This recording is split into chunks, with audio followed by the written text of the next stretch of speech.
सर्वज्ञं सर्वजन्तुहितदक्षं करणानुयोगदीपं कुर्वे स्वान्तस्तमोविघातार्थं। पंच परमेष्ठी भगवान की जय। संत शिरोमणि आचार्य विद्यासागर जी महाराज की जय। आज का दिन तो प्रश्नों ही प्रश्नों का है। शुरू करते हैं। अच्छा, ये प्रश्न सब लोगों को दिख रहे हैं? उनके पे भी आ जाते हैं। देख सकते हैं एवरीवन। क्या तीर्थंकर प्रकृति का उदय बचपन से ही भगवान को होता है या 13-14वें गुणस्थान में? अगर 13-14वें गुणस्थान में होता है तो भगवान के कल्याणक तो भगवान के घरों में आने के पहले ही शुरू हो जाते हैं। फिर क्या माने? एक्चुअली 13वें-14वें गुणस्थान 13वें में प्रवेश हुआ और तीर्थंकर प्रकृति का उदय स्वमुख से प्रारंभ हो जाता है। तीर्थंकर प्रकृति का बंध अंतः कोड़ा कोड़ी सागर स्थिति वाला होता है, इसलिए अंतर मुहूर्त के बाद उसका उदय प्रारंभ हो जाता है। लेकिन जब तक वह जीव 13वें गुणस्थान में नहीं पहुंचता तब तक तीर्थंकर प्रकृति का उदय अन्य और दूसरी पूर्ण प्रकृतियों के रूप संक्रमित होकर उदय आता रहता है। तो फिर ये कल्याणक कैसे होते हैं? ये तो पहले ही शुरू हो जाते हैं। तीर्थंकर प्रकृति की सत्ता में होने का ये फल है। तीर्थंकर प्रकृति सत्ता में है तो बस समय से कल्याणक वगैरह होते जाएंगे, लेकिन उसका उदय हमेशा 13वें गुणस्थान के प्रारंभ से ही होता है।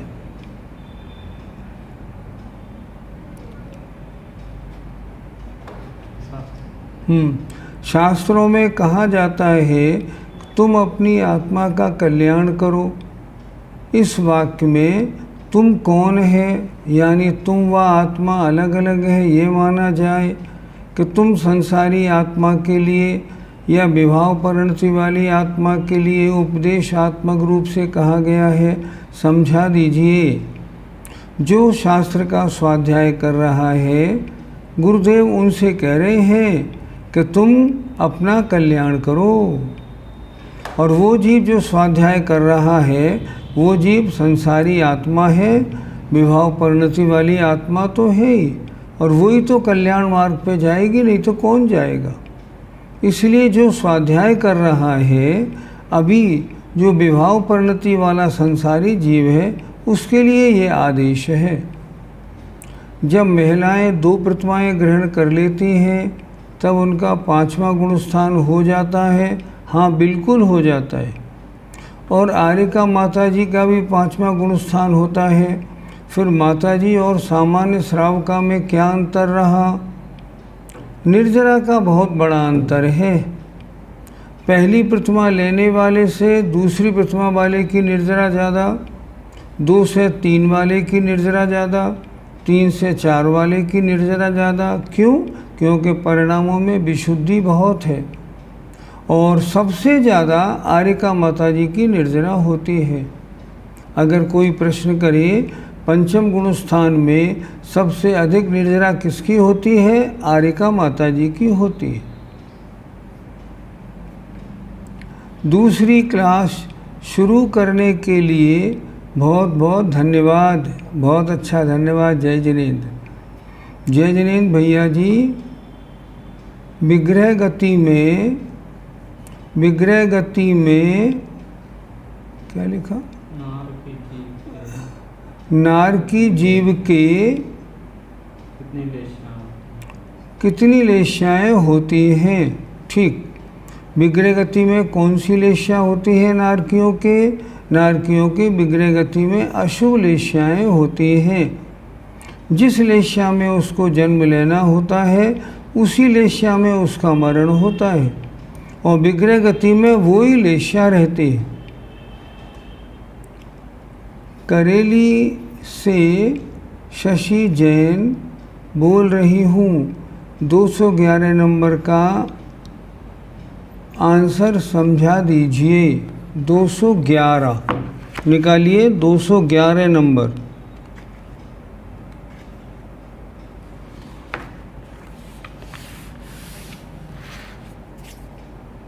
दो 211 में इनका कहना क्या है? लेस्या किसे कहते हैं? कषाय से अनुरंजित योगों की प्रवृत्ति को लेस्या कहते हैं। इस प्रश्न में इन्होंने क्या लिखा? 11, 12, 13 में कषाय का उदय तो है नहीं, फिर लेस्या होनी नहीं चाहिए। देखो प्रश्न क्या है? कषायोदय की अनुरंजना के बिना 11वें से 13वें गुणस्थान पर्यंत लेस्या का लक्षण कैसे घटता है?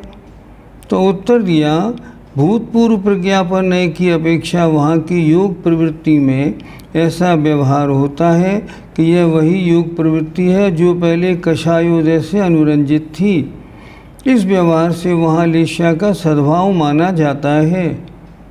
पर हमने बताया था ये उत्तर ज़्यादा अच्छा नहीं है। इसकी बजाय ये उत्तर ज़्यादा अच्छा है। लेस्या की दो परिभाषाएं हैं। एक तो कषायानुरंजित योगों की प्रवृत्ति को लेस्या कहते हैं, सांप्रदायिक आश्रम की अपेक्षा 10वें गुणस्थान तक। और जो कषाय रहित जीव हैं उनके अनुसार जो आत्मा को कर्मों से लिपती है, लिम्पति इति लेस्या। तो 11, 12, 13 गुणस्थान में कर्म का आना तो है, इसलिए वहाँ लेस्या कही गई है। लेस्या कौन सी है? शुक्ल लेस्या है। प्रश्न 227 में भाव परिवर्तन में ज्ञानावरण आदि का उदाहरण देके समझा दीजिए। अब ज्ञानावरण की किसी कर्म की स्थिति बंधी, अंतः कोड़ा कोड़ी सागर से एक समय ज़्यादा, फिर 2 समय ज़्यादा, फिर 3 समय ज़्यादा। इसी तरह दर्शनावरणी की जितनी बनी अंतः कोड़ा कोड़ी वो 1 समय ज़्यादा, 2 समय ज़्यादा। इस तरह इतने सारे योग, उनसे कषाय अध्यवसाय स्थान, स्थिति अध्यवसाय स्थान, स्थिति स्थान होते हैं। जब सारे पूरे हो जाते हैं तब एक भाव परिवर्तन होता है। आत्मा की अनुभूति कैसी होती है? जब हमारा आत्मा सब बहिरंग विकल्पों से हटके और आत्मा में डुबकी लगाता है, जिस समय उसके उपयोग में मात्र आत्मा ही आत्मा है, अन्य कुछ भी नहीं, सारे विकल्प जालों से दूर हुआ है, उस समय उसे आत्मा की अनुभूति होती है और उस अनुभूति में परम आनंद का अनुभव होता है। हम भी देखते हैं, हमारे अगर विकल्प कम हो जाएं तो हमें कितना सुख मिलता है। अरे वो बड़ी दिक्कत थी, आज सारी दिक्कतें ख़त्म हो गई, तो सुख होता है कि नहीं? होता है। उसी तरह सारे विकल्पों से हटके जब आत्मा का, सिर्फ आत्मा का अनुभव होता है, उस समय बहुत आनंद होता है। उस समय आत्मा के लिए, आत्मा से, आत्मा के द्वारा आत्मा को जानने में लगा रहता है। श्रुति ज्ञान के मूल अक्षर समझा दीजिए। कल भी तो बताए थे, पहले बताए थे हमने। सबसे पहले स्वर व्यंजन, उसके बाद बताए थे योगवाह। और उस स्वर में भी हमने बताए थे कल कि एक होता है सबसे लघु अर्थात सबसे ह्रस्व, फिर होता है दीर्घ, होता है प्लुत। 9 तिया 27 और 33 व्यंजन, ये हो गए 60 और 4 योगवाह। इस तरह मिलके ये 64 हो जाते हैं। अब उनसे 64 के आपस में जो बने, अर्थात समझिए ज़रा गौर से कैसे बनेंगे मूल अक्षर। जैसे मान लो का और खा है, का और खा को मिलके एक बना क ख, एक बना क ख ग, एक बना का खा गा घ, फिर एक बना क ख घ घ, फिर एक बना की खा गा घा, फिर बना की खा गा घा। ऐसे बनाने सारे व्यंजन और सारी जितनी वो हैं स्वर और जितने योग भाग, इन सब के मिलने से कुल मिला के 1 कम 20 अंक प्रमाण इतने अक्षर बनते हैं। इसे कहते हैं एकट्ठी। हमारा सारा श्रुत कितना है? 1 कम एकट्ठी प्रमाण। ये समझना चाहिए। आगे मंगलाचरण का अर्थ भी कभी बता दीजिएगा। आज ही समझ लीजिए, पहले एक बार तो बताया था। देखिए, भक्त्या, भक्ति से, प्रणम्य, नमस्कार करके, वीरम, महावीर भगवान को। कैसे हैं? सर्वज्ञम, जो सर्वज्ञ हैं, सर्वजंतु, समस्त जीवों के, हितदक्षम, कल्याण करने में कुशल हैं, उनको नमस्कार करके करणान योग दीपम कुर्वे, मैं इस करणान योग दीपक पुस्तक को लिखता हूँ। किस लिए? स्व अंतस तमो विघातार्थम। स्व माने अपने, अंतस माने अंतरंग के, तमो माने अंधकार को नष्ट करने के लिए। ये मंगलाचरण का अर्थ बना। मैं अपने अंतरंग के मंगला मोह को नष्ट करने के लिए भगवान महावीर को प्रणाम करके, जो सब जीवों के हित करने में दक्ष हैं, करणान योग दीपक को लिखता हूँ। मैं ये पुस्तक अपने अंधकार को नष्ट करने के लिए लिख रहा हूँ। मंदिर में चढ़ने वाली धूप जिसे घर में बनाया हो, उसकी कितनी मर्यादा है? जो मर्यादा आपके मसालों की है वो है, क्योंकि उसमें वो सारी चीज़ें मिक्स की जाती हैं। जैसे आजकल गर्मी है तो 5 दिन थोड़ी थोड़ी बनाइए और काम में लीजिए। जात्यंतर सर्वघाती सम्यक मिथ्या प्रकृति क्या होती है? सर्वघाती प्रकृति कैसी होती है? जो सर्वघाती है और जब उदय में आती है तो गुण का पूरा घात करती है 100%। जात्यंतर कैसी होती है? एक सर्वघाती होते हुए भी जात्यंतर भिन्न जाति की सम्यक मिथ्या प्रकृति का उदय आता है। अगर वो सर्वघाती है तो उसको सम्यक्त का पूरा नाश करना चाहिए था, लेकिन वो नाश नहीं करती, थोड़ा सम्यक्त भी रखती है, थोड़ा मिथ्यात्व भी रखती है, क्योंकि मिश्र परिणाम है। इसलिए सम्यक मिथ्यात्व प्रकृति सम्यक ये सर्वघाती होते हुए भी देशघाती के रूप में उदय आती है, इसलिए जात्यंतर है। इसके अलावा अन्य कोई प्रकृति इस तरह का गुण का जो घात नहीं करे, ऐसा नहीं करती। मंदिर में चढ़ाने वाली धूप जिसे घर में बनाया, मर्यादा हो गई। आपने बताया था सूक्ष्म निगोदिया जीव के 6012वें भव के पहले समय में पर्याय ज्ञान होता है, तो क्या इससे पहले भवों में यह ज्ञान नहीं होता? यदि कोई जीव 1 या 2 ही सूक्ष्म निगोदिया भव लेकर पैदा हो तो क्या उसे ये ज्ञान होगा? और यदि होता है तो ज़्यादा या कम? इससे ज़्यादा होगा। 6012 भव में किसी भी भव में उसके पहले, दूसरे, तीसरे समय में जो पर्याय ज्ञान नहीं, जो ज्ञान होगा पर्याय ज्ञान से ज़्यादा होगा। लेकिन सिर्फ 6012वें भव में जब वो 3 मोड़े वाली लेके जा रहा हो, तब पहले समय में जो ज्ञान होगा वो पर्याय ज्ञान माने सबसे कम वाला होगा। षटगुणी हानि वृद्धि बताइएगा, हमें लिखना है। ये विषय कड़ा विषय है, इसको समझाने में टाइम लगेगा, फिर कभी समझिएगा। द्वितीयोपशम सम्यक दर्शन प्रथमोपयोग के कितने समय बाद होता है? प्रथमोपयोग नहीं, प्रथमोपशम के कितने समय बाद होता है? नहीं, प्रथमोपशम के बाद पहले छायोपशमिक सम्यक दर्शन होगा, फिर छायोपशमिक सम्यक दर्शन के बाद द्वितीयोपशम सम्यक दर्शन हो सकता है। कम से कम अंतर्मुहूर्त का समय तो लगेगा ही लगेगा। आपने शायद एक बार बताया था कि द्वितीयोपसम सम्यक दर्शन किसी जीव को श्रेणी चढ़ने से पहले करना होता है। आचार्य श्री ने भी शायद इसका समाधान आपने किया था। क्या किसी मुनिषि के लिए ही द्वितीयोपशम होना कहा था? नहीं, आचार्य श्री ने ये कहा था इस बारे में कि द्वितीयोपसम सम्यक दर्शन मात्र मुनियों के उपसम श्रेणी चढ़ने से पूर्व ही होता है, ऐसी मान्यता नहीं बनाना।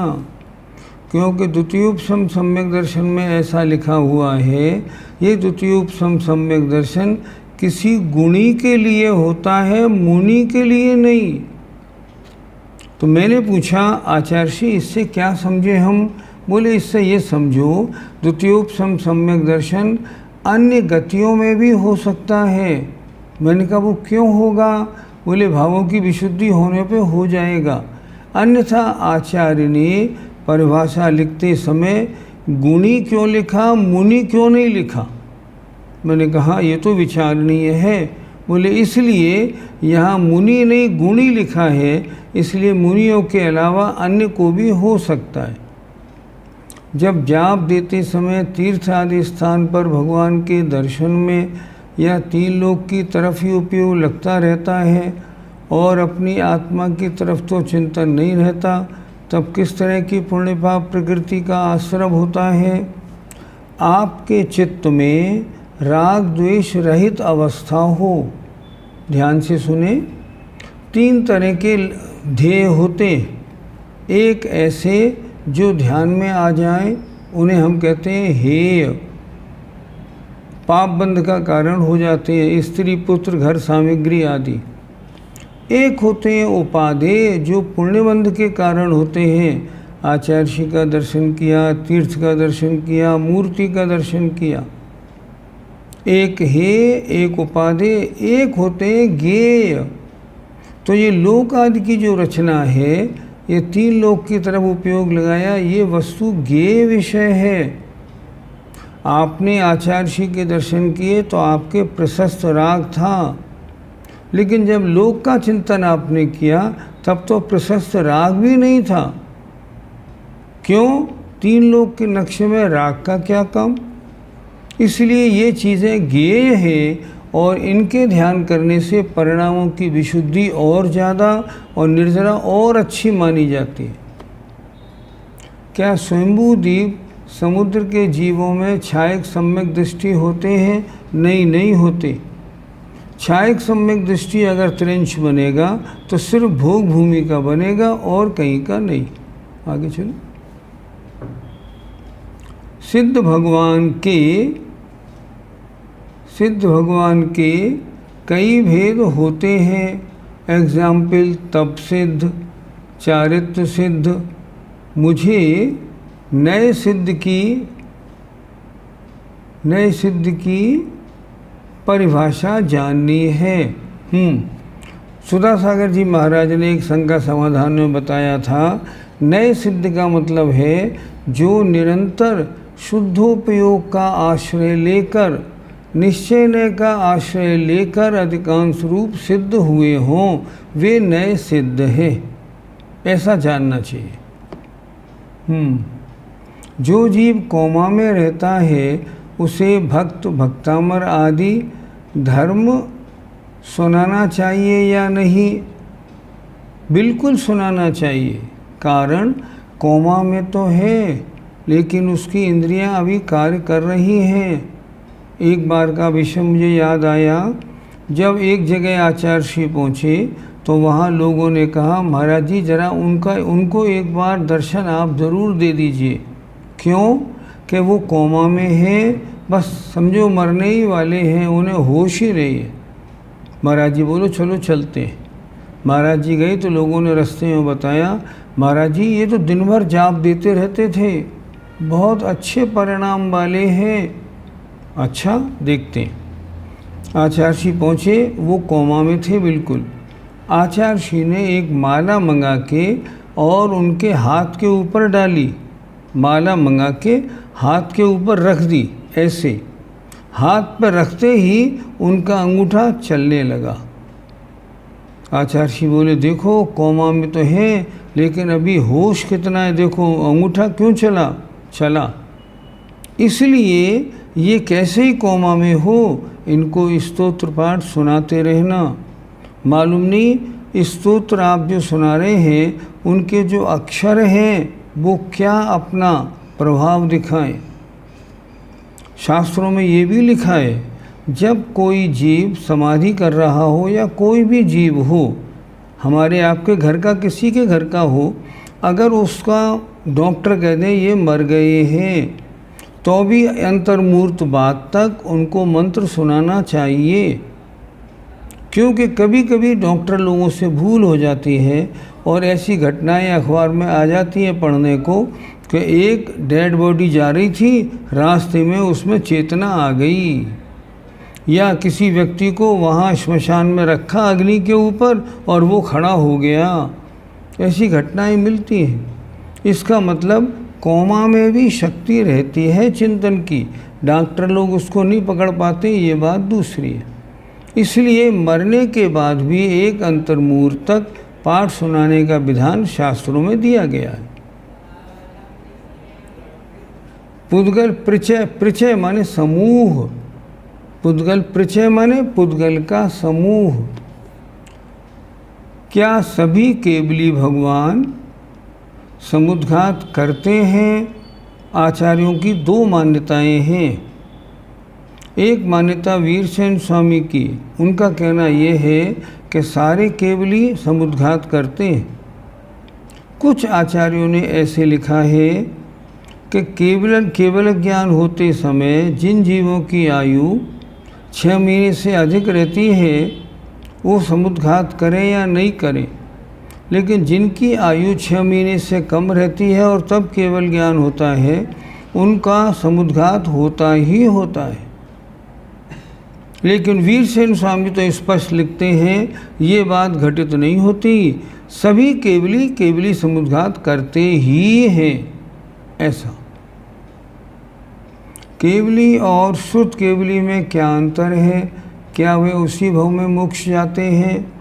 केवली वो हैं जिनके 4 घातियाँ कर्म नाश हो गए हैं, जिनका गुणस्थान 13वां 14वां है, और श्रुत केवली अभी मुनि अवस्था में है। श्रुत केवली का मतलब होता है जिन्होंने संपूर्ण श्रुत माने अंग प्रविष्ट और अंगवाह्य पूरे द्वादशांग के जो ज्ञाता हो गए हैं, ऐसे मुनि महाराज श्रुत केवली कहलाते हैं। इनका गुणस्थान 6-7 रहता है। श्रेणी मारते हैं तो ऊपर के गुणस्थानों में चढ़ते हैं। दोनों में बहुत अंतर है। ये अभी साधु हैं, वे अरहंत परमेष्ठी हैं, बहुत अंतर होता है। आगे 13 गुणस्थान जरा देखना, 13 गुणस्थान संयोग केवली की संख्या जीवों की 8 लाख बताई है,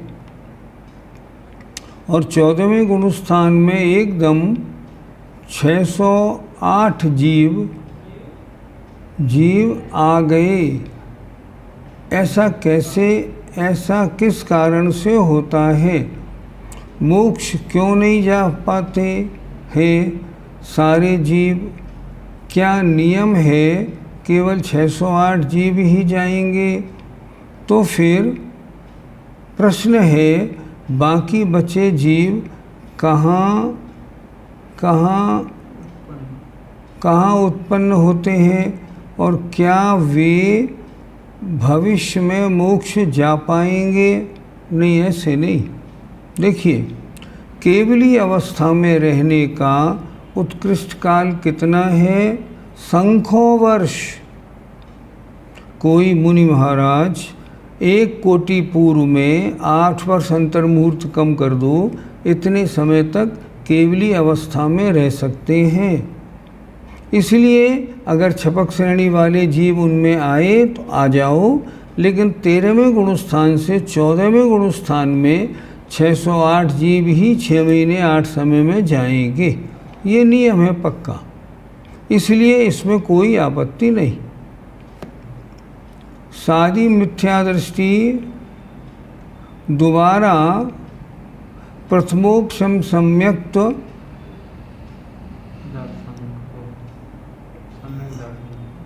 सम्यक दर्शन को तभी प्राप्त कर सकता है जब उसके सम्यक्त्व तथा सम्यक मिथ्यात्व इन दो प्रकृतियों की स्थिति एक सागर से कम शेष रह जाए। संगी पंचेंद्री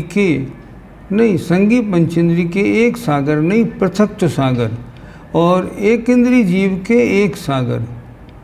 अगर सम्यक मिथ्यात्व सम्यक प्रकृति की पंचेंद्रिय जीव के स्थिति पृथक सागर से कम रह गई है, अब उसको छायोपशमिक सम्यक तो नहीं होगा। अब उसको जब भी होगा तब उसको प्रथमोपशम ही होगा, ऐसा नियम है। सिद्ध भगवान के 8 गुणों में अगुर लघुत्व और द्रव्य के अगुर लघुत्व दोनों में क्या अंतर है? हाँ, अंतर है बिल्कुल। अगुर लघुत्व का मतलब सिद्धों में होता है गोत्र कर्म के कारण जो छोटा बड़ापना था उसका अभाव, ना गुरुपना ना लघुपना, ये होता है। और वैसे अगुर लघुत्व का मतलब होता है एक द्रव्य के गुण अन्य द्रव्यों में नहीं जाने देना और अन्य द्रव्य के गुण अपने में रिसीव नहीं करना। अन्य द्रव्य के गुण अगर मेरे द्रव्य में आ जाएंगे तो मेरा द्रव्य भारी हो जाएगा, मेरे गुण अन्य द्रव्य में चले जाएंगे तो मेरा द्रव्य हल्का हो जाएगा। तो अगुर लघु गुण क्या करता है? द्रव्य को ना भारी होने देता है ना हल्का होने देता है, ये अगुर लघु गुण है। एक अगुर लघु गुण और भी होता है अगुर लघुत्व सामान्य। उसका काम क्या है? जितने शुद्ध द्रव्य हैं उनमें जो षड्गुणी हानि वृद्धि होती है वो उस अगुर लघु नाम के गुण में होती है, द्रव्य और द्रव्य के गुणों में नहीं होती। उसमें होने के कारण द्रव्य में षड्गुणी हानि वृद्धि मानी जाती है। आगे, स्त्रियों में उत्तम संगनन कौन सा होता है?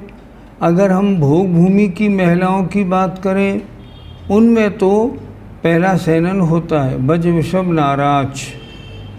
लेकिन कर्म भूमि की महिलाओं की बात करें तो अधिक से अधिक उनके नीचे वाले 3 होते हैं, अर्धनाराज, कीलक और असंप्राप्ता सिरपाटिका। चक्रवर्ती की पटरानी भी हो तो भी उसके 3 नीचे वाले सैनन होते हैं, ऊपर वाले नहीं होते। क्या चौथे गुणस्थान में निर्जरा होती है? ऐसा कहते हैं कि संयम धारण करने के बाद ही निर्जरा होती है। नहीं, चौथे गुणस्थान में जब वो जीव पहले से चौथे में आता है तब असंख्यात गुणी निर्जरा प्रथम होती है, चौथे गुणस्थान में। दूसरी बात, चतुर्थ गुणस्थानवर्ती जब नमोकार मंत्र की जाप में, पूजा में, स्वाध्याय में मन लगाकर सारे काम करता है, एकाग्रता बनती है, उस समय भी उसके कभी कभी असंख्यात गुण निर्जरा कभी कभी बनती है। लेकिन अगर कोई एक प्रतिमा धारण कर ले तो भी उसके 24 घंटे असंख्यात गुणी निर्जरा होती है। इसलिए व्रत लेने में अलग बात है। और चौथे गुणस्थान में कैसी निर्जरा? यदा कदा निर्जरा माननी चाहिए। कृपा करके प्रश्न 161 से 164 तक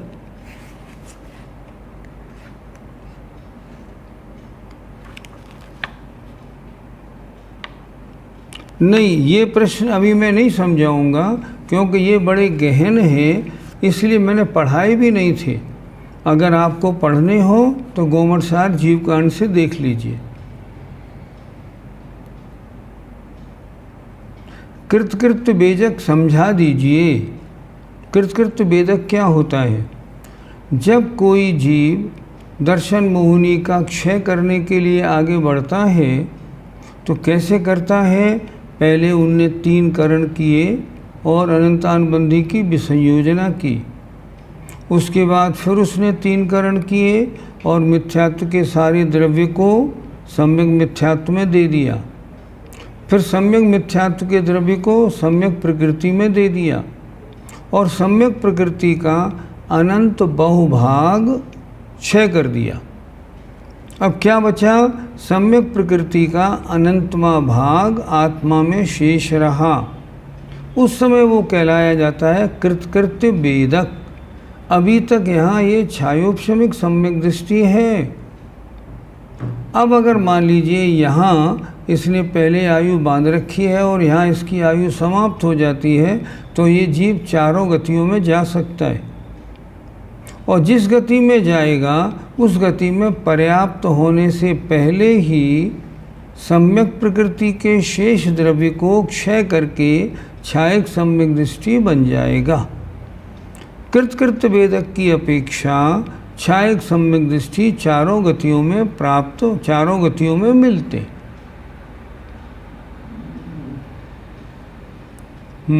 भगवान के माता की सेवा के लिए 8 या 56 या 99 देवियाँ सेवा के लिए आती हैं। हरवंश पुराण में 99 का वर्णन है, हाँ बिल्कुल वर्णन है, और बाकी 56 का भी वर्णन है, कोई बात नहीं।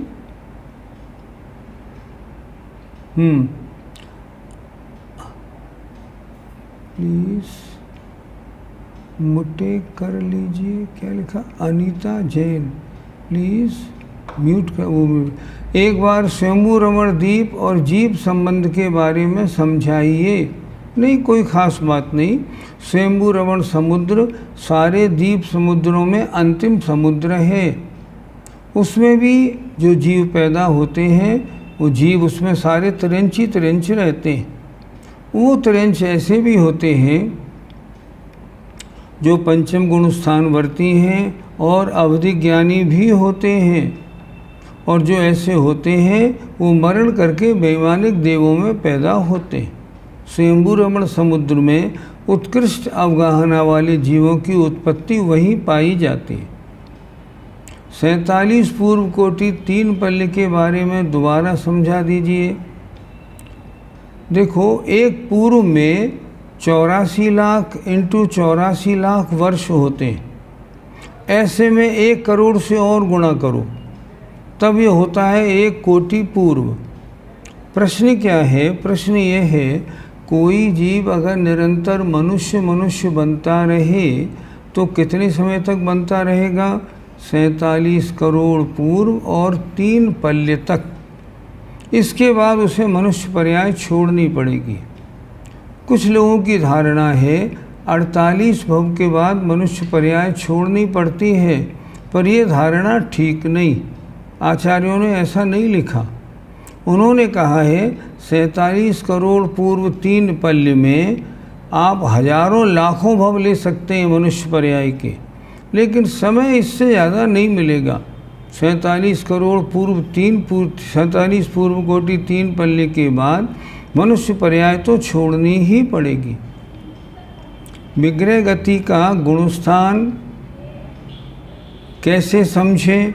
हमारे ज्ञान का विषय नहीं, लेकिन विग्रह गति में 3 ही गुणस्थान हैं, 1, 2 और 4। सम्यक दृष्टि होगा, मान लो कोई मुनि महाराज श्रेणी में है या कोई वृत्ति है, सम्यक दृष्टि मरण करता है, चौथा गुणस्थान विग्रह गति में रहेगा। अन्य जीवों का पहला और दूसरा गुणस्थान रह सकता है। ये हमारे ज्ञान का विषय नहीं, हमारे हाथ का भी विषय नहीं। जब भगवान विहार करते हैं तब उनके सिर पर छत्र लगा रहता है और चमर ढोरे जाते हैं क्या? हाँ, कुछ आचार्यों ने ऐसा लिखा है कि तीनों छत्र लगे रहते हैं और चमर बराबर ढुरते रहते हैं, उनकी शोभा बनी रहती। कुछ आचार्यों ने ऐसा लिखा है। आगे, आपका सौभाग्य था कि आचार्य श्री का सानिध्य मिला और उनसे आपका पिछले जन्मों का संबंध रहा होगा। गुरुजी, हमें भी लगता है कि हमारा आपसे पिछले जन्मों का संबंध है, और साथ ही हमारा सौभाग्य है कि आपसे पढ़ने का अवसर मिला। आप इतने अच्छे ढंग से पढ़ाते हैं, हम आपका ऋण कैसे चुकाएंगे? नहीं, ऋण चुकाइए। कैसे चुकाएंगे? जो आपको पढ़ाया है उसको याद रखिए और जीवन में उतारिए। एक सूत्र है तत्वार सूत्र का, परस्परोपग्रहो जीवानाम। उसमें उन्होंने क्या लिखा? गुरु शिष्य को पढ़ाता है, ये गुरु का शिष्य पर उपकार है, और शिष्य पढ़ने के बाद औरों को पढ़ाए या उसको अपने जीवन में उतारे, ये शिष्य का गुरु पर उपकार है। हिसाब बराबर हो जाएगा, उसमें कौन सी बात है, जीवन में उतार लीजिए। दूसरी बात, कभी जिनवाणी से दूर मत होइए, निरंतर स्वाध्याय में लगे रहिए और अपने ज्ञान को बढ़ाते रहिए।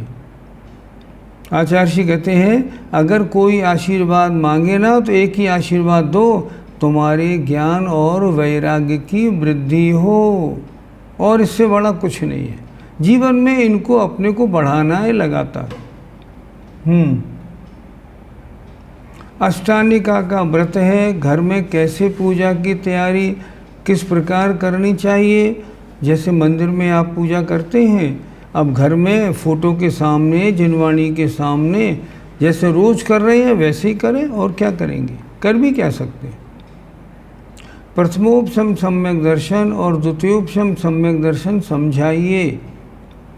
पहली बात ये समझे, उपशम सम्यक दर्शन का मतलब है सम्यक्त्व की विरोधी 7 प्रकृतियों के दब जाने से जो सम्यक दर्शन होता है।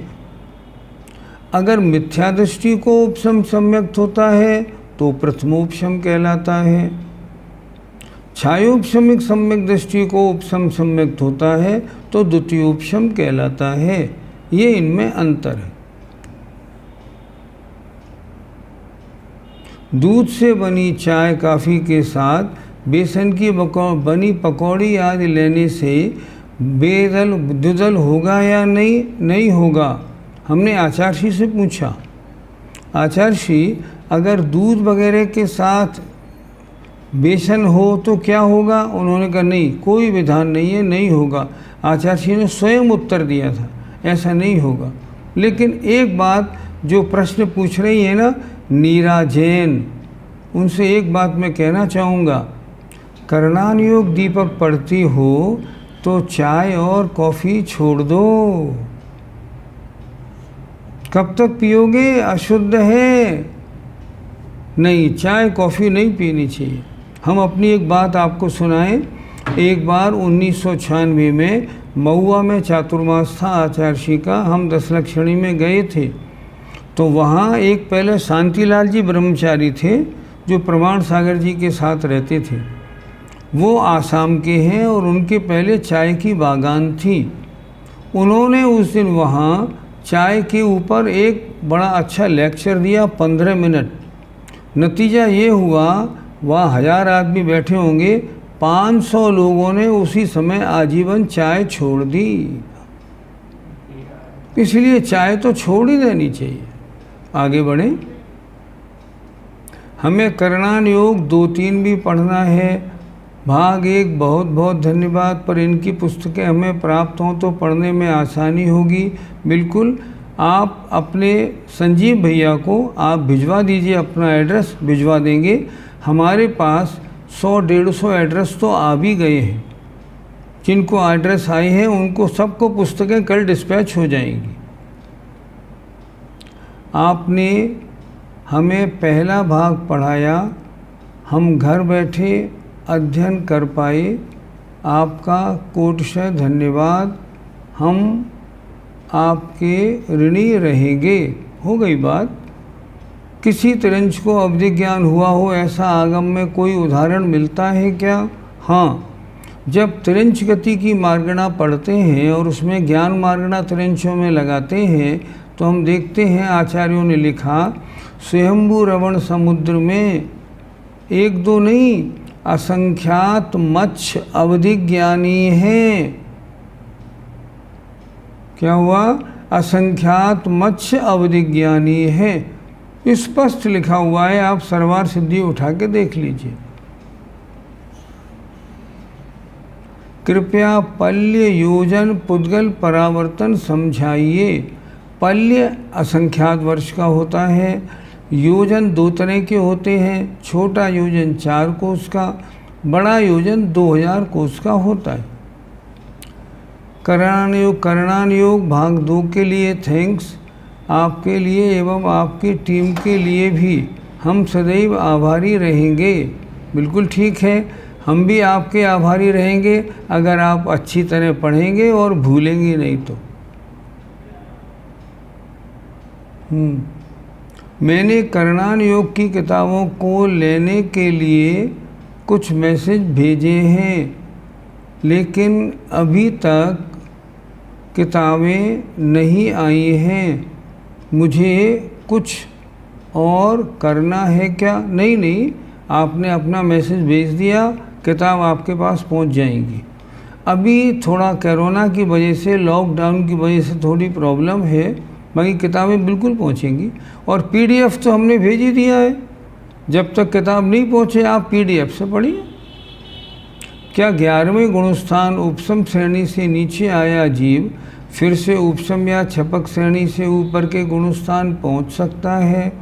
क्या केवल ज्ञानी बन सकता है क्या? सुने ध्यान से। 11वें गुणस्थान से उपसम श्रेणी से कोई जीव नीचे गिरा, अगर दोबारा उसे उपसम श्रेणी चढ़ने के परिणाम बनेंगे तो एक अंतर मुहूर्त के बाद एक बार फिर चढ़ सकता है। एक पर्याय में अधिक से अधिक 2 बार और पूरे संसार काल में 4 बार से ज़्यादा उपसम श्रेणी नहीं चढ़ी जाती। चढ़ सकता है बिल्कुल। अच्छा, उसके बाद ये भी हो सकता है कि वो उपसम श्रेणी से नीचे उतरे, नीचे उतर के औपशमिक सम्यक्त हटे, वो छायोपशमिक सम्यक्त में आए, उसके बाद दर्शन मोहिनी की छपड़ा करे, सम्यक्त को छायिक बनाए और छपक श्रेणी मार के केवली बने और मोक्ष पहुंच जाए। ये भी हो सकता है, इसमें आपत्ति नहीं। भाव परिवर्तन में 8 कर्म एक साथ चलते हैं या एक के बाद एक चलते हैं? स्त्रियों में अवधि ज्ञान हो सकता है क्या?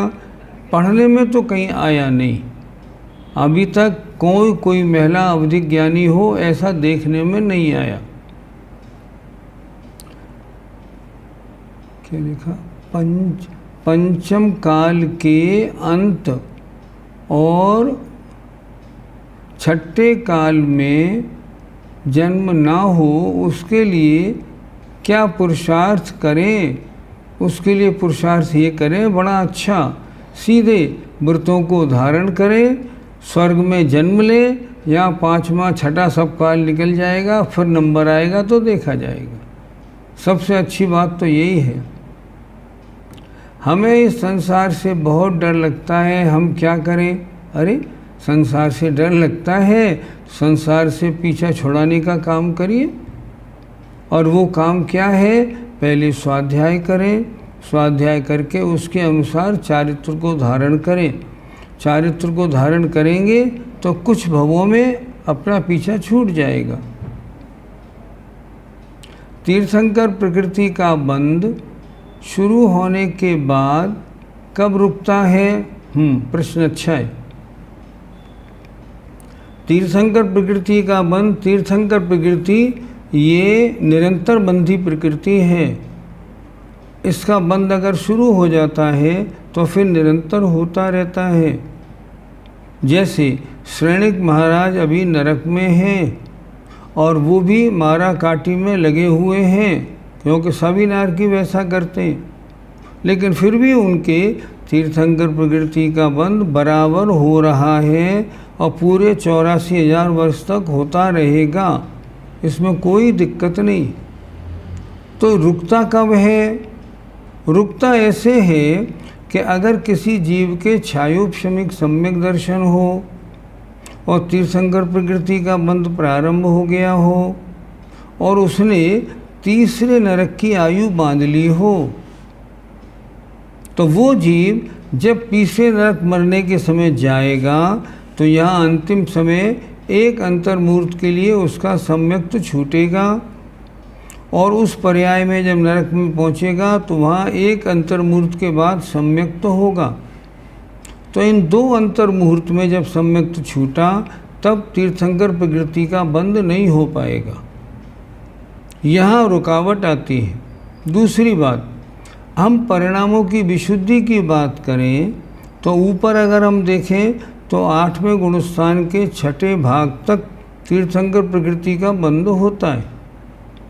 तो अगर कोई जीव तीर्थंकर प्रकृति का बंध करने वाला अगर उपसम श्रेणी में 8वें गुणस्थान के छठे भाग से ऊपर जाएगा तो 8वें गुणस्थान के छठे भाग के बाद तीर्थंकर प्रकृति का बंध होना रुक जाएगा।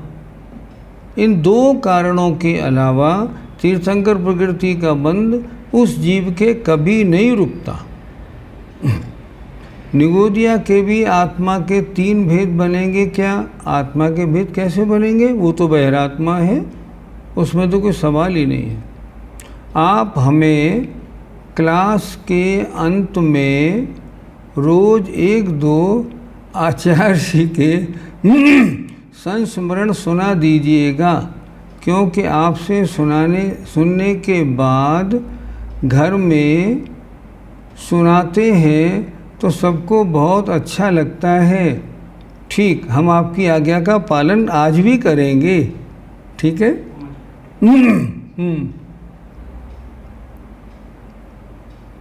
ठीक।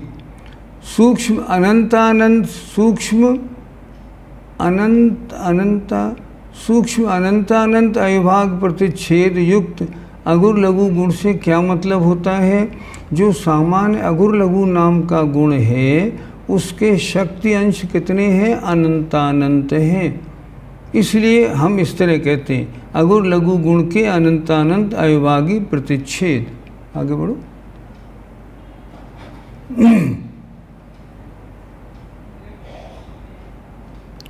व्यक्त अव्यक्त प्रमाद से क्या जाने? व्यक्त जो स्पष्ट है, अव्यक्त जो स्पष्ट नहीं है। व्यक्त माने प्रगट और अव्यक्त माने अप्रगट। क्रमबद्ध पर्याय किताब एक बार गलती से पढ़ ली थी, कृपया इसे ठीक से समझा दीजिए। क्रमबद्ध पर्याय का सिद्धांत जिन लोगों का है वो क्या कहते हैं? जैसा जैसा केवली ने देखा है हमारा परिणमन वैसा वैसा ही होगा। ये सिद्धांत बिल्कुल गलत है। ये तो सिद्धांत हिंदू धर्म के अनुसार बन गया कि भगवान की मर्जी के बिना पत्ता नहीं हिलता। कहना क्या चाहिए? कोई द्रव्य अपनी उपादान कारण शक्ति के अनुसार जैसे जैसे निमित्त मिलने पर जैसा जैसा परिणमन करेगा केवली उसको पहले से जानते हैं। मैंने एक बार कांजी स्वामी का एक लेख प्रवचन पढ़ा था, उसमें लिखा था तुम क्या चिंता करते हो? जिस समय ये मेज बननी होगी उस समय लकड़ी दौड़ के आएगी, कील अपने आप ठुकने लगेंगी, हथौड़ी चलने लगेगी और मेज को बनना पड़ेगा, क्योंकि केवली ने देखा है। ऐसा किसी शास्त्र में नहीं लिखा। क्रमबद्ध पर्याय आगम से बिल्कुल विरुद्ध है। बड़े बड़े विद्वानों ने क्या लिखा है इसके बारे में? ये तो बिल्कुल जहर है, इससे दूर रहना है। प्रश्न नंबर 227 समझा दीजिए, निकालिए प्रश्न 227। नहीं, भाव परिवर्तन में बहुत बार समझा चुका, अब नहीं, हो गया कई बार। आगे उदयाभावी क्षय और सदवस्था रूप उपशम क्या होता है? देखते हैं। उदयाभावी क्षय में 3 शब्द दिए, उदय, अभाव और क्षय। मान लो अनंतानुबंधी प्रकृति है और उसका उदय आया, और उदय आया प्रत्याख्यानावरण के रूप में, तो उसका उदयाभावी क्षय हो गया। क्योंकि अपने स्वरूप से उदय में नहीं आना, ये उदयाभावी क्षय है। और सदवस्था रूप उपशम मतलब उसका बीच में उदीर्ण नहीं होना, ये सदवस्था रूप उपशम है। अर्थात वो सत्ता में रहेगी और बीच में उसका सदवस्था रूप उपशम अर्थात उदीर्णा नहीं होगी। प्रमाद को कैसे छोड़ें? कभी कभी बहुत प्रमाद आता है, इसका क्या कारण है? आपने अभी प्रमाद को सांसारिक भाषा में समझा। प्रमाद माने आलस्य नहीं, प्रमाद माने आलस्य नहीं, प्रमाद माने आत्म कल्याण के कार्यों में ढीला होना। आचार्य ने इसकी परिभाषा लिखी, कुशलेषु अनादरः प्रमादः। मोक्ष मार्ग में कुशलता नहीं होना, उसमें अनादर होना, इसका नाम प्रमाद है। प्रमाद का मतलब ये नहीं आज हमें सुस्ती आ रही है तो प्रमाद हो गया, ये प्रमाद अलग, वो प्रमाद अलग। और वो प्रमाद छठे गुण स्थान तक रहता है। उसके 15 भेद हैं, 4 विकथा, 4 कषाय, 5 इंद्रियों के विषय, प्रणय और निद्रा, वो है प्रमाद। ये आलस्य वाला प्रमाद नहीं, इसको नहीं लेना। आगे चलो।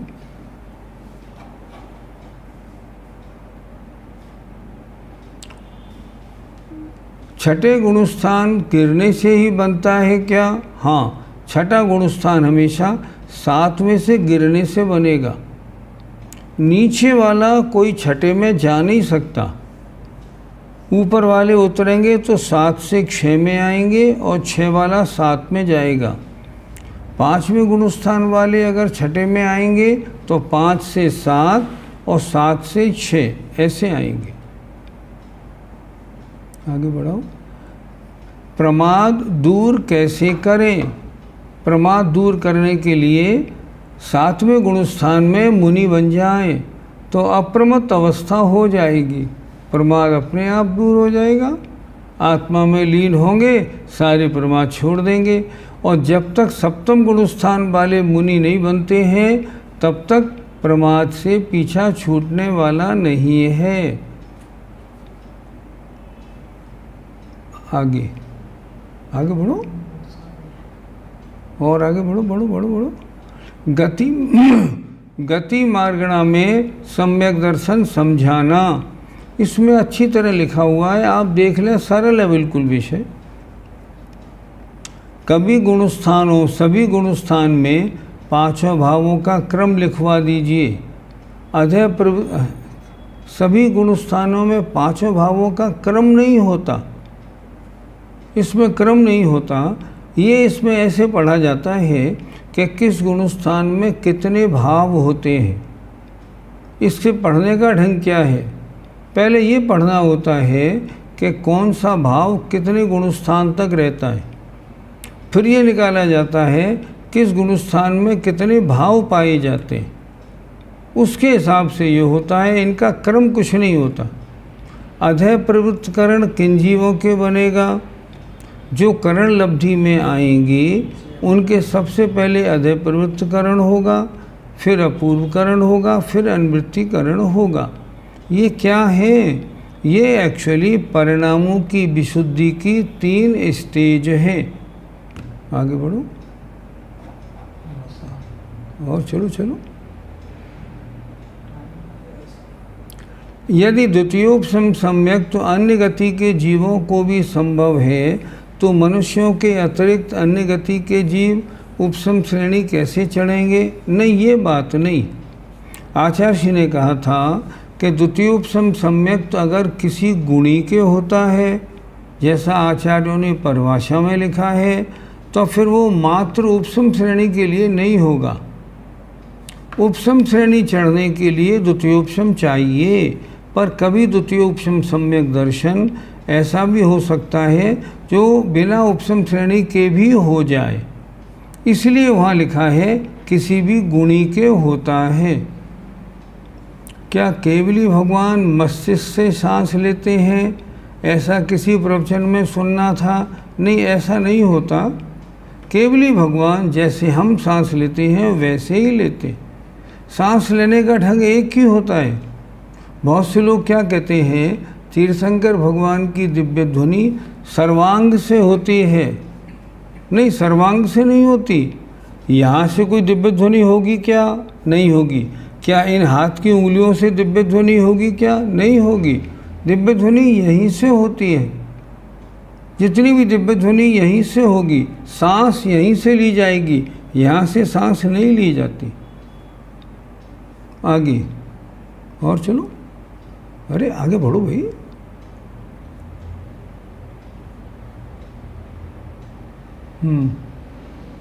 सबसे कम समय किस गुणस्थान का माने? वैसे गुणस्थान में अगर कोई जीव मरण वगैरह करता है तो किसी गुणस्थान का समय एक समय भी बन सकता है। वैसे देखा जाए सबसे कम समय सासादन गुणस्थान का है। जघन्य से एक समय, उत्कृष्ट से 6 आवली।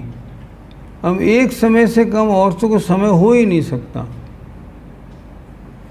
एक जिज्ञासा थी, जैसे 6 महीने 8 समय में 608 जीव को छायिक सम्यक दर्शन प्राप्त हो सकता है और 608 ही मोक्ष जा सकते हैं, ऐसा आपने बताया तो मान लें कि 608 जीव में से कोई मुनिराज को केवल ज्ञान हो गया और वो केवल ज्ञान 6 महीने समय से ज़्यादा काल तक ठहर गया हो, अर्थात केवल ज्ञान का समय ज़्यादा हो गया, तो अगले आने वाले 6 महीने से में मोक्ष हो सकता है या आगे आने वाले 6 महीने से पहले ही 608 का मोक्ष नियत था और वे मिलाकर 608 जीव हो गए।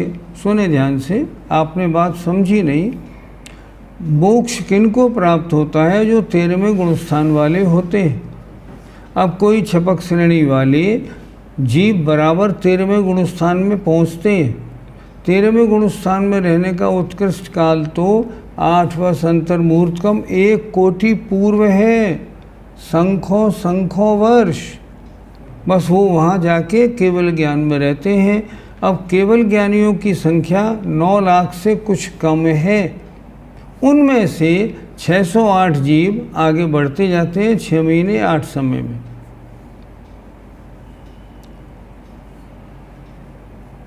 सादर प्रणाम। जय जय। मेरी जिज्ञासा है कि प्रातः यानी सुबह जिन सहस्रनाम स्तोत्र का पाठ करना ज़्यादा श्रेयस्कर है या स्वाध्याय करना? प्लीज़ समाधान करें। देखिए, अगर आपने सहस्रनाम स्तोत्र का पाठ किया तो उसका अर्थ आपके समझ में बिल्कुल नहीं आएगा। अर्थ रहित तो अगर आप कोई करते हैं पढ़ना तो ज़्यादा लाभकारी नहीं होता, और स्वाध्याय आप करते हैं तो वो आपको समझ में आता है, इसलिए स्वाध्याय ज़्यादा उपयोगी है। हमेशा ध्यान रखें, आप कोई भी पूजा पढ़ें, कुछ भी पढ़ें, वो पढ़ें जो आपके समझ में आ जाए, अन्यथा नहीं समझ में आएगा तो कोई फ़ायदे वाली बात नहीं होगी। उसका अर्थ आपके समझ में आना चाहिए।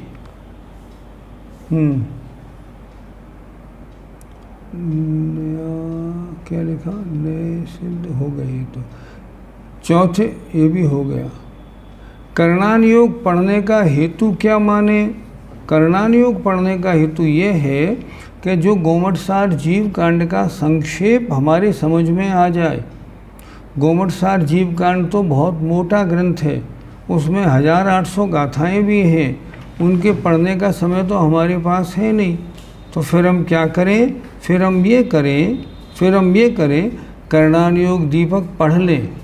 इससे हम सारे गुणस्थान, मार्गणाएँ, इन सब के जानकार हो जाएंगे। हमको ये मालूम पड़ेगा कि हमारा गुणस्थान कौन सा है और इस गुणस्थान से ऊपर आने की व्यवस्था कैसे बन सकती है। योग मार्गणा की परिभाषा में पुद्गल विपाकी से क्या जाने? जिन कर्मों का फल पुद्गल में होता है वो पुद्गल विपाकी होती हैं। जैसे नाम कर्म का फल पुद्गल में शरीर में होता है, तो नाम कर्म पुद्गल विपाकी। तीर्थंकर भगवान के समवशरण में अनेक केवली होते हैं, उनका बैठने का स्थान कहाँ होता है? वे भी तो अरहंत परमेष्ठी हैं। हमने आचार्य जी को प्रश्न पूछा था, उन्होंने कहा था तीर्थंकर भगवान के समवशरण में जितने केवली होते हैं वो कोठा नंबर 1 में बैठते हैं। हमने कहा कैसे बैठते होंगे? ज़मीन से 4 अंगुल ऊंचे हो जाते हैं बस, बाकी उनका कोई सिंहासन, गंधगुठी वगैरह वहाँ नहीं लगती। जम्बू स्वामी के बारे में क्या वो शुद्ध केवली थे? नहीं, शुद्ध केवली नहीं, वो केवली थे, उनको तो मोक्ष हो गया। क्रियाओं का पालन कर रहे पर प्रतिमा नहीं है तो क्या फल होगा? कर्म को हल्का करने के लिए क्या करें? आप क्रियाओं का पालन कर रहे हैं और प्रतिमा का नियम नहीं लिया है तो निर्जरा नहीं होगी। अगर प्रतिमा पालन नहीं करते तो जो गलत कार्य करने से पाप लगता उससे तो आप बच गए, लेकिन जब तक आप संकल्प नहीं करेंगे ना तब तक निर्जरा आपकी नहीं होगी। आचार्यों ने क्या लिखा? नियम कौन नहीं लेते हैं? जिनको उस चीज़ के सेवन का कभी मौका पड़ जाए तो सेवन कर लेंगे ऐसा विचार बना रहता है, वो नियम नहीं लेते हैं। जैसे किसी ने कहा आलू नहीं खाना, आलू तो नहीं खाएंगे मान लो, और कल को अमेरिका जाना पड़ा तो क्या करेंगे? इसलिए हम आलू खाते तो नहीं हैं पर त्याग नहीं लेते। त्याग कौन नहीं करते हैं? जिनके कभी खाने का भाव बना रहता है वो लोग त्याग नहीं करते। लेकिन ऐसे त्याग नहीं करने से निर्जरा बिल्कुल नहीं होती है। निर्जरा कब होती है? जब आप प्रतिमाएं धारण करें। प्रतिमा धारण नहीं है तो प्रसमय वाली निर्जरा की बात नहीं होती। अरे क्या गड़बड़ कर दी? चालू अपने आप हो रहा है, अपने आप बंद हो, अपने आप चालू वही देखिए क्लास में भी ऐसी दिक्कत हो रहा है। देर लगेगी, फिर लोग और अलग से जुड़ेंगे तो टाइम लगेगा।